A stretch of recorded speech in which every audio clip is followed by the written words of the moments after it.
अस्सलाम वालेकुम एवरीवन। मैं हूं मोहम्मद तलहा और आप लोग देख रहे हैं तलाश फेस एकेडमी। आज हम लोग फर्स्ट ईयर केमिस्ट्री का एक लेक्चर कवर करेंगे और फर्स्ट ईयर केमिस्ट्री के अंदर हमारा चैप्टर नंबर 2 हम कंटिन्यू करेंगे the 3 states of matter, gases, liquids and solids. और आज जो है चैप्टर नंबर 2 का हमारा सेकेंड लेक्चर होगा जिसमें हम लोग डिस्कस करेंगे about the behaviour of gases.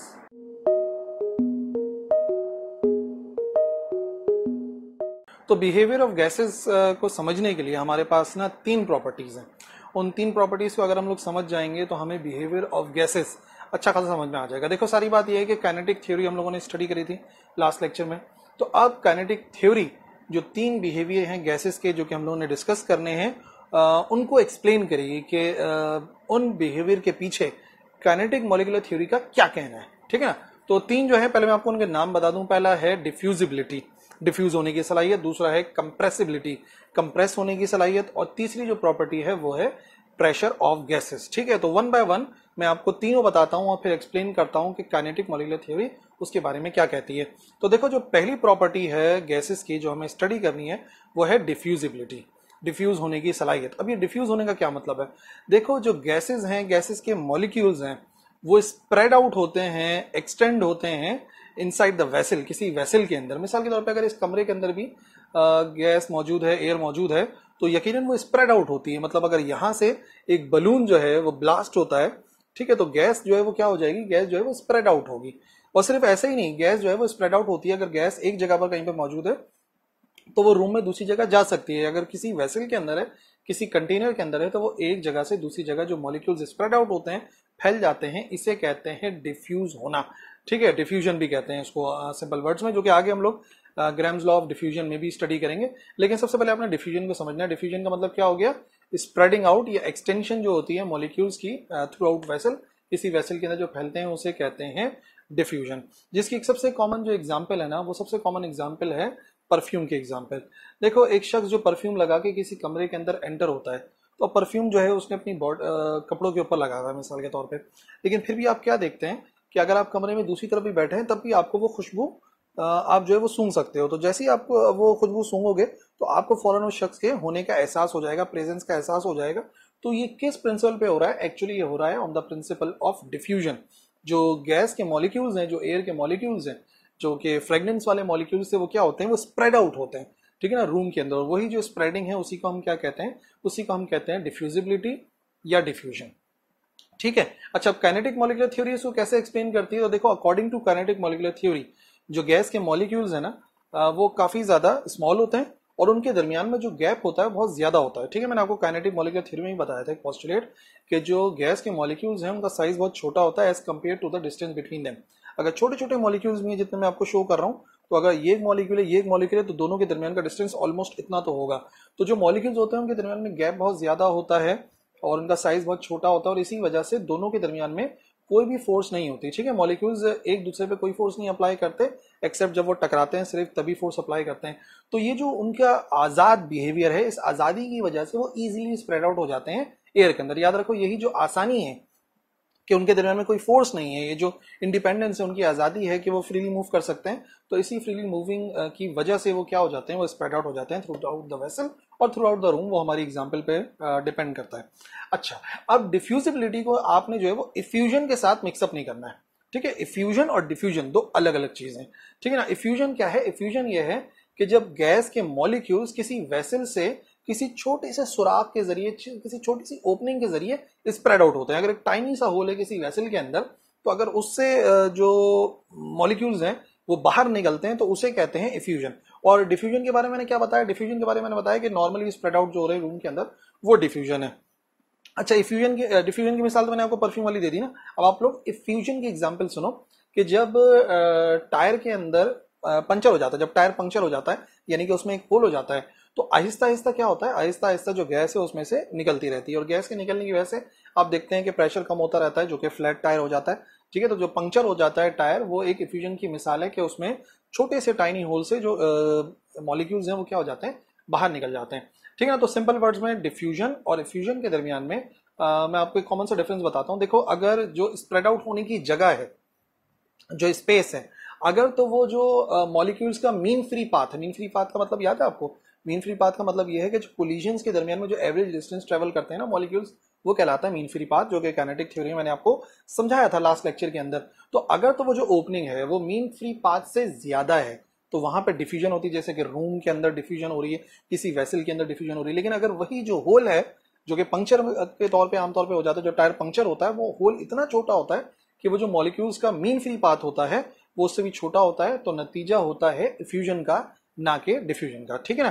तो ये डिफ्यूजिबिलिटी आपको आई होप समझ में आ गई होगी, और काइनेटिक थ्योरी ने उसको कैसे एक्सप्लेन करा कि जो मॉलिक्यूल्स हैं उनके दरमियान में गैप बहुत ज्यादा होता है, तो वो एक दूसरे के लिहाज से बिल्कुल आजाद होते हैं, फ्री टू मूव होते हैं, तो वो इजिली मूव करते हैं और स्प्रेड आउट हो जाते हैं, और इस प्रोसेस को हम कहते हैं डिफ्यूजिबिलिटी। ठीक है। सेकंड प्रॉपर्टी जो हमने पढ़नी थी वो थी कंप्रेसिबिलिटी, कंप्रेस होने की सलाहियत, दबने की सलाहियत। तो हम जानते हैं कि अनलाइक सॉलिड और लिक्विड, जो गैसेज हैं वो अच्छे खासे एक्सटेंड तक कंप्रेसिबल होते हैं। जो गैसेज होती हैं वो कंप्रेसिबल होती हैं, उनको हम कंप्रेस कर सकते हैं by applying the pressure on it. ठीक है, प्रेशर अप्लाई करके हम उनको कंप्रेस कर सकते हैं। जैसे कि मिसाल के तौर पे किसी टायर के अंदर जब हम हवा भरते हैं, एक बलून के अंदर जब हम हवा भरते हैं, तो बेसिकली हम उसके ऊपर एक कंप्रेशन ला रहे होते हैं, उसको कंप्रेस कर रहे होते हैं। ठीक है ना। फिर किसी सिलेंडर के अंदर जब गैस फिल की जाती है तो इसका मतलब हम उस गैस को क्या कर रहे होते हैं, कंप्रेस कर रहे होते हैं। और जो सीएनजी होती है, कंप्रेस्ड नेचुरल गैस, सीएनजी की फुल फॉर्म होती है कंप्रेस्ड नेचुरल गैस, तो उसके अंदर तो ऑलरेडी जो नेचुरल गैस है उसको क्या किया जाता है, कंप्रेस कराया जाता है, और अच्छा खासा 3000 psi पर होता है, पाउंड्स पर स्क्वायर इंच के ऊपर। ठीक है ना। तो ये बहरहाल कंप्रेसिबिलिटी में आपको समझा रहा हूं। तो कंप्रेसिबिलिटी से क्या मुराद है कि जब हम मॉलिक्यूल्स के ऊपर प्रेशर अप्लाई करते हैं तो जो गैस के मॉलिक्यूल्स हैं वो एक दूसरे के क्लोज आ जाते हैं, और जब गैस के मॉलिक्यूल्स एक दूसरे के क्लोज आ जाते हैं तो फिर हम इसे कहते हैं कि गैस क्या हो गई, कंप्रेस हो गई। और जैसे कि मैंने मिसाल दी, बलून में जब हम फिल कर रहे हैं, टायर में जब हम फिल कर रहे हैं, तो इसका मतलब हम क्या कर रहे हैं, कंप्रेस कर रहे हैं, और जब वो बाहर निकलती है तो वो क्या हो जाती है, वो जाती है एक्सपेंड। एक्सपेंडिबिलिटी जो है कंप्रेसिबिलिटी का ऑपोजिट है। ठीक है ना। कि जब हम प्रेशर अप्लाई करते हैं तो गैसेस कंप्रेस हो जाती हैं, और जब उस प्रेशर को रिलीज करते हैं तो गैसेस क्या हो जाती हैं, एक्सपेंड हो जाती हैं। अच्छा, काइनेटिक मॉलिक्यूलर थ्योरी इसके बारे में क्या एक्सप्लेन कर रही है कि भाई जो गैसेज हैं वो कंप्रेस क्यों होती हैं। तो देखो, according to kinetic molecular theory, जो गैसेज हैं उनके मॉलिक्यूल्स के दरमियान में बहुत ज्यादा गैप होता है। तो जब हम फोर्स अप्लाई करते हैं, प्रेशर अप्लाई करते हैं उन मॉलिक्यूल्स के ऊपर, तो वो मॉलिक्यूल्स एक दूसरे के करीब आ जाते हैं। करीब आने का मतलब वो कंप्रेस हो जाते हैं, कंप्रेस होने का मतलब उनका वॉल्यूम क्या हो जाता है, वॉल्यूम कुछ कम हो जाता है। ठीक है। तो प्रेशर अप्लाई होने की वजह से वॉल्यूम का कम होना, ये कहलाती है कंप्रेसिबिलिटी, और ये हमारे गैसेस का दूसरा बिहेवियर था जो कि मैंने आपको एक्सप्लेन करा। और बहरहाल गैसेस एक्सपेंड भी हो सकती हैं बाय रिड्यूसिंग द प्रेशर। अच्छा, अब प्रेशर की बात कर ही रहे हैं तो जो तीसरी प्रॉपर्टी हमें गैसेस की समझनी है वो है प्रेशर। प्रेशर क्या है, फोर्स अप्लाइड पर यूनिट एरिया। ठीक है। जो मॉलिक्यूल्स होते हैं, ये मैंने काइनेटिक मॉलिक्यूलर थ्योरी में भी आपको समझाया था कि जो मॉलिक्यूल्स होते हैं जब वो किसी वेसल के अंदर है, कंटेनर के अंदर है, तो गैस के मॉलिक्यूल्स लगातार रैंडम डायरेक्शन में मूव कर रहे होते हैं। ठीक है। और इस ड्यूरिंग मोशन जब वो टकराते हैं वेसल की दीवारों के साथ, यानी कि जब कंटेनर की दीवारों के साथ टकराते हैं तो नतीजे में कुछ फोर्स अप्लाई करते हैं, तो वो पर यूनिट एरिया कितनी फोर्स अप्लाई करते हैं उसी को कहा जाता है प्रेशर। ठीक है। पर यूनिट एरिया, वैसे तो एरिया बड़ा भी हो सकता है, एरिया कम भी हो सकता है, लेकिन मैं कह रहा हूं प्रेशर किसे कहते हैं, प्रेशर कहते हैं वो जो फोर्स अप्लाई कर रहे हैं पर यूनिट एरिया पर, that is known as pressure. और मैं आपको एक प्रेशर की एग्जांपल देखो हमारे ऊपर ना एटमॉस्फेरिक प्रेशर का अच्छा खासा बोझ है। प्रेशर को समझने के लिए एटमॉस्फेरिक प्रेशर का आप समझ सकते हो, हमारे ऊपर अच्छा खासा एटमॉस्फेरिक प्रेशर मौजूद है। और ये जो एटमॉस्फेरिक प्रेशर है वो, ये अगर यूनिट में आपको बताऊं पाउंड पर स्क्वायर इंच में पीएसआई के अंदर, तो 14.7 पीएसआई हमारे ऊपर प्रेशर है। और ये जो प्रेशर है ये 2 टन के बराबर का प्रेशर है हमारे ऊपर। समझ लो, यानी समझ लो एक छोटे साइज का हाथी समझ लो हमारे ऊपर मौजूद है, इतना प्रेशर हमारे ऊपर है। लेकिन फिर हम वो प्रेशर महसूस क्यों नहीं करते, तो वो प्रेशर हम महसूस नहीं कर पाते बिकॉज हमारे ब्लड के अंदर जो ब्लड प्रेशर है वो हमारा जो आउटसाइड वाला प्रेशर होता है उसको मेंटेन करके रखता है। लेकिन ये बात याद रखो, तकरीबन जो समझ लो एक बड़े छोटे साइज का अगर हाथी हमारे ऊपर सवार हो जाए तो जितनी फोर्स वो अप्लाई करेगा उतनी ही जो पर यूनिट एरिया फोर्स हमारे ऊपर अप्लाई हो रही है ना, तकरीबन आप उसके जरिए समझ सकते हो। तो हम लोग जाहिर सी बात है एटमॉस्फेयर के अंदर रहते हैं, एक स्फेयर है, एक समझ लो एक सी है, गैसेस का सी है, एक ओशन है गैसेस का। ठीक है ना, जिसके अंदर हम लोग मौजूद हैं। तो हमें लगातार जो गैसेस हैं वो क्या कर रही हैं, कंप्रेस करके रख रही हैं। तो ये भी एक प्रेशर की एग्जांपल है। अच्छा, अब क्योंकि बात कर ही रहे हैं एटमॉस्फेरिक प्रेशर की, तो मैं आपको बता दूं एटमॉस्फेरिक प्रेशर होता कितना है। देखो, एटमॉस्फेरिक प्रेशर हमारे ऊपर जो है वो है 14.7 पीएसआई। अगर आप मेजर करते हो पाउंड पर स्क्वायर इंच के अंदर, पीएसआई कहते हैं उसे, तो वो 14.7 है। और एटमॉस्फेयर के अंदर शायद आप लोगों को पता हो कि एटीएम के अंदर हमारे ऊपर जो एटमॉस्फेरिक प्रेशर है वो 1 एटीएम है, 1 एटमॉस्फेयर है। और टॉर भी एक यूनिट है प्रेशर का, तो हमारे ऊपर जो एटमॉस्फेरिक प्रेशर है वो है 760 टॉर, ठीक है। और एक और भी है जो कि मिलीमीटर ऑफ मरकरी कहलाता है, तो तकरीबन 760 मिलीमीटर ऑफ मरकरी हमारे ऊपर प्रेशर होता है, एटमॉस्फेरिक प्रेशर, ठीक है। मैंने आपको एटमॉस्फेरिक प्रेशर की बहुत सारी मीनिंग बता दी। एटमॉस्फेरिक प्रेशर मैंने आपको बताया पीएसआई में 14.7, एटीएम के अंदर मैंने आपको बताया कितना हो गया, एटीएम के अंदर कितना हो गया 1 एटीएम। और एक और यूनिट भी है बार, बार में अगर मेजर करें कि एटमॉस्फेरिक प्रेशर हमारे ऊपर कितना है तो 1.01 बार हमारे ऊपर है। और जो नॉर्मल हम लोग बैरोमीटर के जरिए मेजर करते हैं, मरकरी बैरोमीटर के जरिए मेजर करते हैं, तो वो 760 मिलीमीटर ऑफ मरकरी है, ठीक है ना। तो ये बेसिकली आप लोगों ने मैट्रिक फिजिक्स के अंदर पढ़ा तो होगा, लेकिन क्योंकि मुझे कॉन्सेप्ट देना था केमिस्ट्री में भी तो मैंने आपको बताया। अच्छा, एक और मिसाल भी है प्रेशर की कि जब हम टायर के अंदर हवा भरते हैं। अब टायर की बात इस वजह से कर रहा हूँ क्योंकि बहुत कॉमन है, हमारे इर्द गिर्द नजर आ रहा है कि टायर के अंदर हवा भरी जाती है, तो वो हमारे सामने की बात है, इस वजह से मैं ऐसी मिसाल दे रहा हूँ जो कि आप लोगों के लिए दरमियान में कॉमन हो। तो अगर हम भरते हैं, फॉर एग्जाम्पल जब टायर के अंदर हवा भरी जाती है, तो आपने देखा होगा कि वो जो शख्स है जो टायर में हवा भर रहा होता है उसके पास एक गेज भी होता है, एक मीटर टाइप एक चीज होती है जो वो टायर में लगाता है, और फिर वो मीटर के अंदर ना कुछ रीडिंग लिखी हुई नजर आ रही होती है।